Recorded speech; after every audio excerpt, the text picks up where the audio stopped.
Thank you, Mr. Speaker.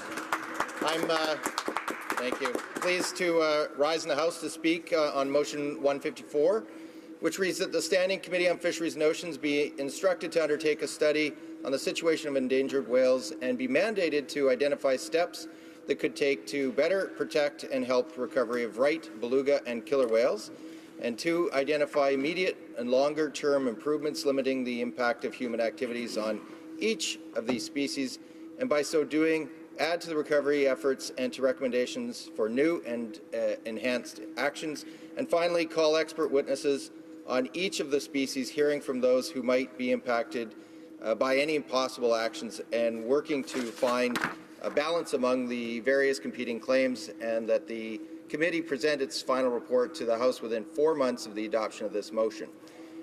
While I support the intention of the motion, I believe it may be too little too late, certainly for some whales. The government needs to take action on protecting the most vulnerable species immediately, not wait for the outcome of a committee study. As you know, I'm from the West Coast, and the situation facing our iconic southern resident killer whales is dire. Mr. Speaker, in 1997, the Squamish Nation bestowed an amazing responsibility with me. They gave me the name Iem Yoyos, which means strong swimmer in the animal world, or orca, blackfish. I wear this responsibility proudly and with a lot of responsibility. They gave me this name because of the work that I do on salmon. And they realized that if the salmon are plentiful, the orca, which feeds on the salmon, will also be plentiful. And we know that's not the case. So again, Mr. Speaker, I take this very, very seriously. Southern resident killer whales were listed as endangered under the Species at Risk Act in 2003. By 2016, only 76 individuals, 23 of them female, remain in this population. Recovery is still possible if the government stops dragging its heels and takes immediate action. On March 15th, the minister announced funding for research, but that funding won't help them today. Environmental organizations have joined together to call on the government to issue an emergency order under the Species at Risk Act to provide emergency protection, but the government has failed to act. I joined that call by asking for an emergency order for these whales in the House on March 21st, 2018. Mr. Speaker, the situation is critical, and we don't have decades to fix the problem. We don't even have years to fix the problem. These whales don't need another study. They need swift and immediate action.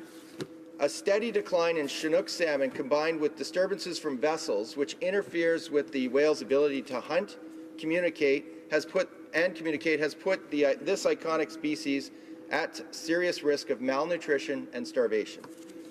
The orcas can't find food, let alone reproduce.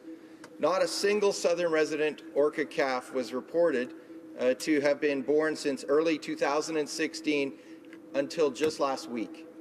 A single calf has been spotted, a glimmer of hope. Shipping activity and oil and gas development cause noise that can disturb and even damage their hearing and communication. This disturbance prevents them from using critical feeding and breeding grounds and disrupts their migratory path. A recent study found southern resident orcas lose up to 97% of their ability to communicate with each other because of noise pollution, making Kinder Morgan's Trans Mountain Pipeline and associated oil tankers that it'll bring a direct threat to the killer whale population. The pipeline project will bring an increase in oil tanker traffic to the West Coast, along with a corresponding increase in noise. Even by some miracle, the project goes completely according to plan and there are no oil spills and no ship strikes. The increase in noise alone significantly puts this species at risk of extinction. Southern resident killer whales use sounds in order to establish and maintain critical life functions. They use them to navigate, to find and select mates, to maintain their social network, and to locate and capture prey. The current level of ocean noise has already degraded critical habitat, and studies suggest it has reduced their feeding efficiency. The 76 southern resident killer whales desperately need action by this government to reduce the immediate threats they are facing today, including the impact of the pipeline project on their ability to recover. In March of this year, Washington State issued an executive order with the time-bound measures to benefit southern resident killer whales, including actions concerning fisheries, whale-watching vessels, and state ferries. The Species at Risk Act has a process for the federal government to enact a similar emergency order, and I encourage them to do so without delay.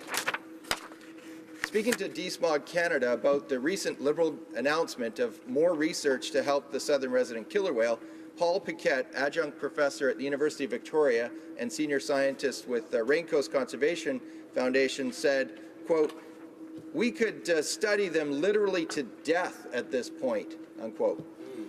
Misty McDuffie, a biologist with Raincoast, said, quote, "What we are really looking for from the federal government right now is threat reductions," end quote. She goes on to say, quote, "We've been waiting and waiting for the government to take some sort of action that would at least contribute to the protection of killer whales, but none has been taken to date," end quote. Mr. Speaker, they need action now rather than waiting for yet another study to be complete and say the same thing. President and CEO of WWF Canada, Megan Leslie, agrees.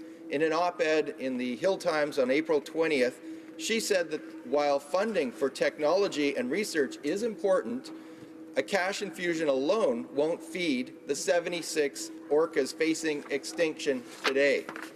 She described the situation as an emergency of the tallest order and recommends immediate action, including protection of feeding areas from fishing and disturbance by recreation or whale-watching vessels, speed reductions for commercial vessels to reduce noise pollution in and near feeding areas, and Chinook salmon catch reductions for the health of both species. She says all of these measures need to be in place by late spring of this year, when the orcas return to feed. Mr. Speaker, the clock is ticking. The minister must take immediate action. The situation is not much better on the Atlantic coast, where on March 16th of this year, CBC reported that there has not been a single North Atlantic right whale calf spotted at all this year.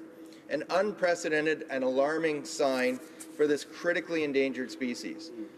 Usually mothers and calves making their way north towards Atlantic Canada are spotted by the end of February, but halfway through March, there had not been a single calf sighted for the very first time. The North Atlantic right whale is highly endangered. There are only about 450 of them left, 100 of them females. Between April and November of 2017, at least 16 North Atlantic right whales died, 12 of them in Canadian waters. At least 3 of those had been entangled in fishing gear, and 4 showed evidence of blunt force trauma, which was most likely from a ship strike. The 16 deaths represent more than 3.5% of the population.